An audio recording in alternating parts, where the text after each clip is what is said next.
दोस्तों, अमित शाह ने दिल्ली पुलिस को एक आदेश दिया है। आदेश क्या है कि आप एनएसए के तहत छात्रों को उठाइए और 12 महीने तक डिटेंशन सेंटर में रखिए।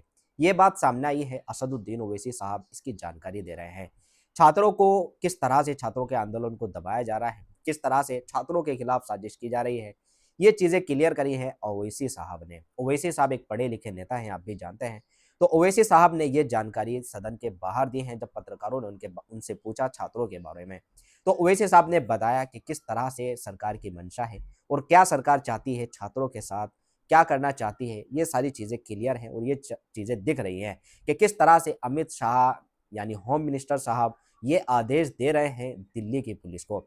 वीडियो देखें ओवैसी साहब इसमें क्या बोल रहे हैं और क्या बता रहे हैं कि अमित शाह साहब ने क्या आदेश दिया है और किस तरह का आदेश दिया है छात्रों के खिलाफ। वीडियो देखें। प्रधानमंत्री तो एक तरफ ये बात कह रहे हैं और आज उनकी सरकार ने दिल्ली पुलिस कमिश्नर को नेशनल सिक्योरिटी एक्ट के तहत कमिश्नर ऑफ दिल्ली पुलिस को ये पावर दिया है कि वो 12 महीने तक डिटेंशन में बच्चों को रख सकेंगे।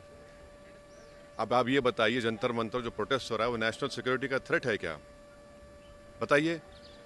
देश का 50% आबादी जो है 25 साल से कम उम्र का है, वो लड़के अपने फ्यूचर के लिए अच्छा करने के लिए जिनकी ज़िंदगी बर्बाद हो गई, वो आकर प्रोटेस्ट कर रहे हैं तो मोदी सरकार बोलती है कि नेशनल सिक्योरिटी का थ्रेट है।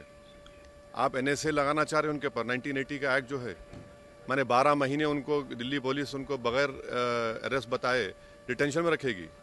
क्यों इस तरह की बात करते हैं?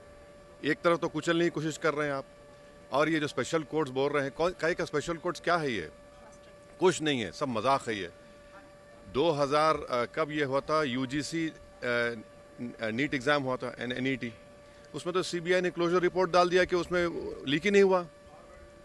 क्यों इस तरह करते हैं आप? एक तरफ स्पेशल कोर्ट बोलते हैं, दूसरी तरफ आप एनएसए उन पे लगाना चाहते हैं ताकि 12 महीने उनको डिटेंशन में रख सकें बगैर कोई अरेस्ट दिखाए उनको। कि वो थ्रेट है क्या नेशनल सिक्योरिटी के? ये जो प्रोटेस्ट हो रहा है कि वो थ्रेट है नेशनल सिक्योरिटी के लिए? बताए सरकार ये।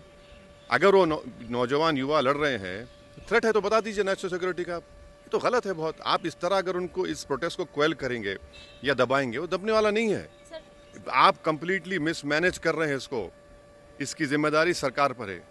सरकार ये कह रही है कि ऑपोजिशन जो है इसको राजनीतिकरण दे रही है, राजनीतिक एक बात बताइए, जो बच्चे मर चुके हैं, किसी इंसान की औलाद थी ना?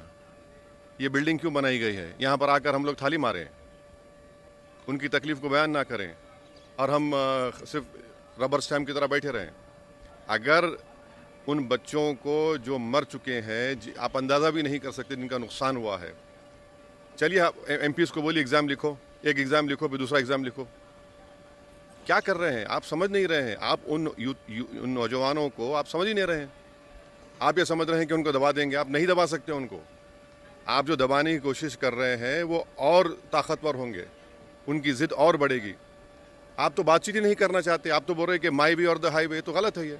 सर, ये जो डिस्कशन की पार्लियामेंट्री अफेयर्स मिनिस्टर ने दोनों हाउस में बोला है, कह रहे हैं हम लगातार अपील कर रहे हैं कि डिस्कशन के लिए आए। जो तमाम एक बात सुनिए, जो इस सरकार का कंटिन्यूस बिहेवियर रहा है, आंदोलन हुआ एडवोकेट्स का, आंदोलन हुआ किसानों का लाल किले के पास, CAA का प्रोटेस्ट हुआ जिसमें पुलिस ने जामे मिलिया में घुसकर लाइब्रेरी, कैंटीन, हॉस्टल में मारा, एक बच्चे की आंख चले गई, सर पैर तोड़ दिया गया।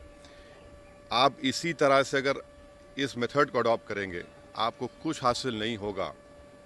बल्कि जनता में ये बात जा रही है कि रोड पर निकलने से ये बीजेपी सरकार डरती है, पार्लियामेंट में डिबेट से नहीं डरती है वो। ये इस परसेप्शन को अगर सरकार को तोड़ना है, क्योंकि अगर हम इलेक्टेड रिप्रेजेंटेटिव हैं और जनता ये समझ रही है कि रोड पे निकलेंगे तभी ये सरकार झुकेगी, ये हमारे बात को मानेगी, ये किसी के लिए अच्छा नहीं है। ये सरकार को अपना एक ओपिनियन चेंज करना पड़ेगा, अपना तरीका चेंज करना पड़ेगा। आप कौन सा ग्राउंड है आपका? हम तो जनता के नुमाइंदे हैं।